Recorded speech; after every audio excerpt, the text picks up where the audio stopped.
Halo semuanya, Assalamualaikum warahmatullahi wabarakatuh. Perkenalkan, nama saya Noval Rivaldi Baguska, NPM saya 233516546075. Kali ini saya akan menjelaskan tentang soal yang diberikan oleh dosen kami, Pak Romika, selaku dosen dari mata kuliah komunikasi organisasi.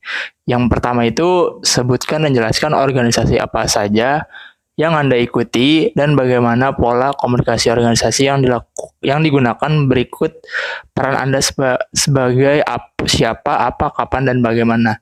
Jelaskan dengan teori yang berhubungan, boleh Anda serta buktikan bukti pendukung seperti atribut dan sebagainya. A few moments later. Saya ingin membagikan pengalaman saya dalam berorganisasi, khususnya sebagai penanggung jawab divisi humas eksternal di Himpunan Fotografi Universitas Nasional, dan juga sebagai pengurus hingga kini sebagai ketua di Karang Taruna RW 02 Pengadegan. Sebagai penanggung jawab humas eksternal, peran saya sangat erat kaitannya dengan pengelolaan sumber daya eksternal.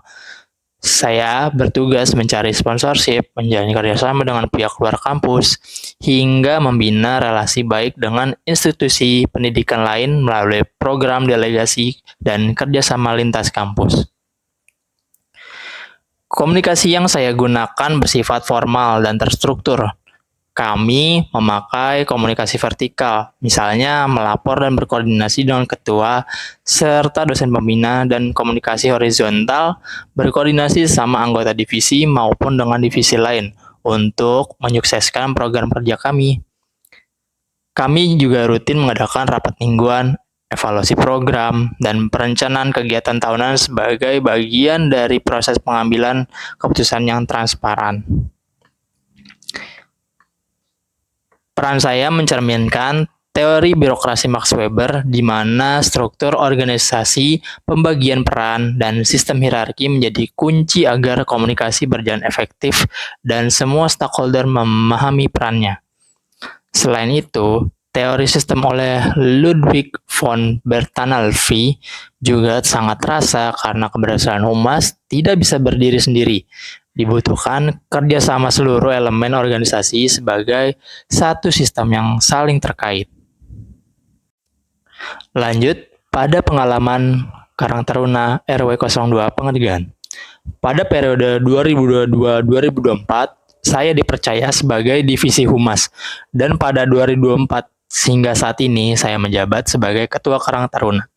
Tugas utama saya adalah membangun komunikasi efektif dengan masyarakat, aparat RT/RW, dan pemerintah kelurahan, serta menjadi penghubung utama dalam kerjasama dengan pihak eksternal maupun internal, baik untuk kegiatan sosial maupun pemberdayaan pemuda.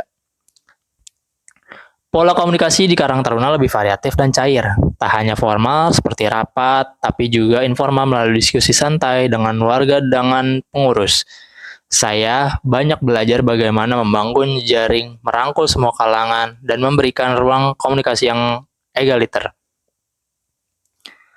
Pada pengalaman ini, sangat sesuai dengan teori human relation oleh Elton Mayo, yang menekankan pentingnya hubungan antara manusia, kesejahteraan sosial, dan komunikasi dua arah sebagai pendorong efektivitas organisasi.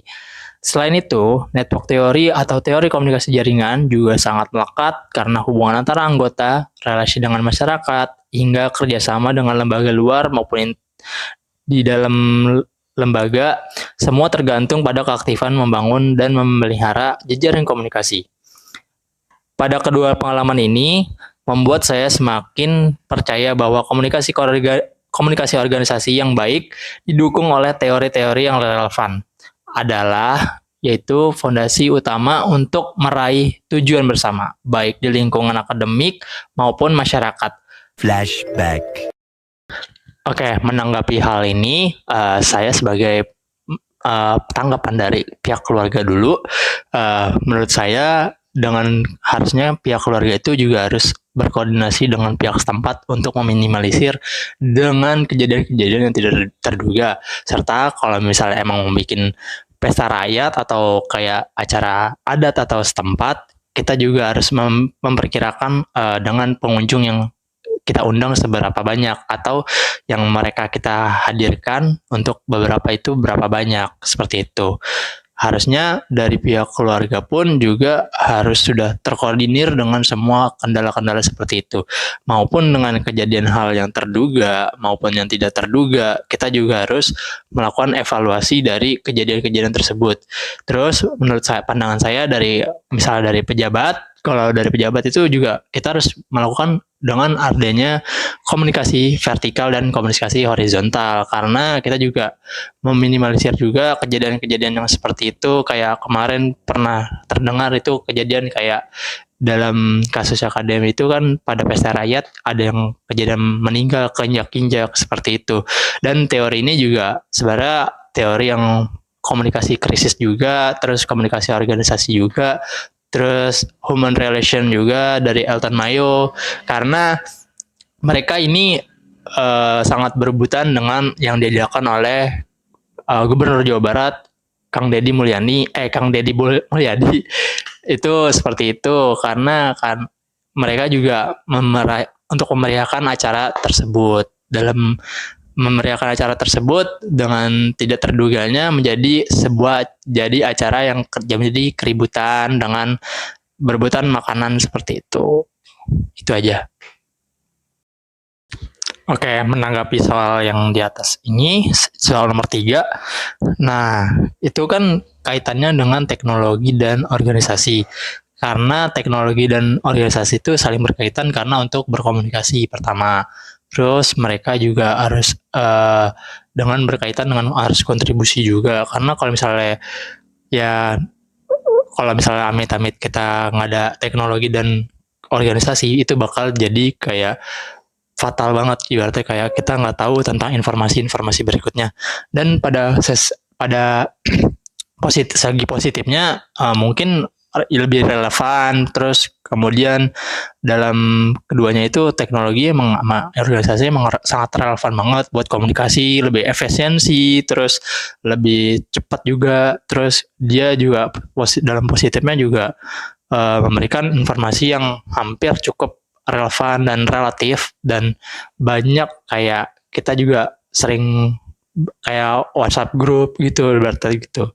Kayak banyak chatting, kayak silaturahmi juga terjaga juga dalam teknologi dan informasi. Dan organisasi itu sangat penting banget, karena benar-benar penting. Karena kalau dalam segi negatifnya juga mereka juga saling bisa berkesinambungan.